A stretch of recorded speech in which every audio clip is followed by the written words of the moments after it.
Hi, I'm Amy Walker, and big thanks to everyone who's been giving wonderful feedback about the American accent series that I did.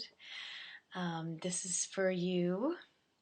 As I've been working with students around the world, I've noticed a few things that are quite common in many different languages that are challenges when working on the American accent.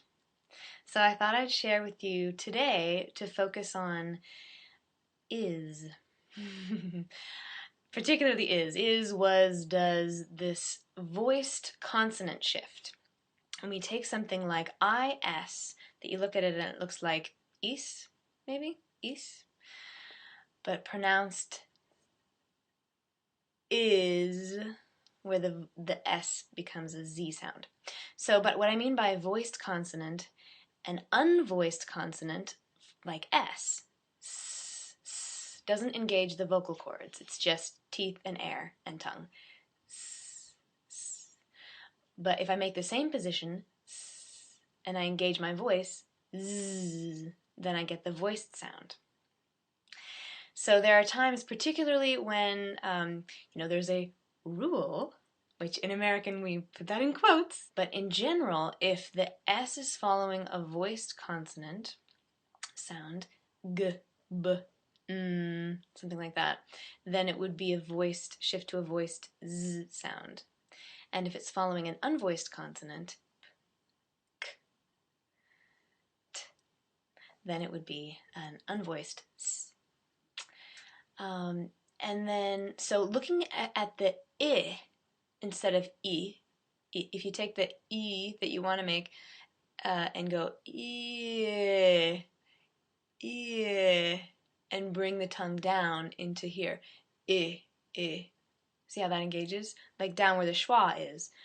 Schwa. I. So it's a little bit higher than the schwa, but it's not as high as I. Okay? So is. Is it? Is it? You can repeat. That comes up all the time. It is. It is. And you'll notice that even though in it is, if I'm isolating it, it gets a lovely T. But since I'm not emphasizing it in that sentence, I'm emphasizing is, that T gets not quite lost, but it gets softened into an it is, like a kind of a little flick. It is, isn't it? Good. This is it. Now in that sentence we get both the voiced this, which doesn't make any sense with our rule because is voiced and s is unvoiced. But there you go. We go, why? Because American. Yeah. So this is it. This is it. You'll notice the first S is S, the second one is Z, and the final T in it is gone. It's not entirely gone. It gets what I call a glottal catch. Not quite glottal stop, like in Cockney. Uh-oh. But it is the same things happening where your epiglottis is stopping the sound. It up here. Is it? Just like apple, that same part of you that goes ah, it's right here. It's stopping that sound.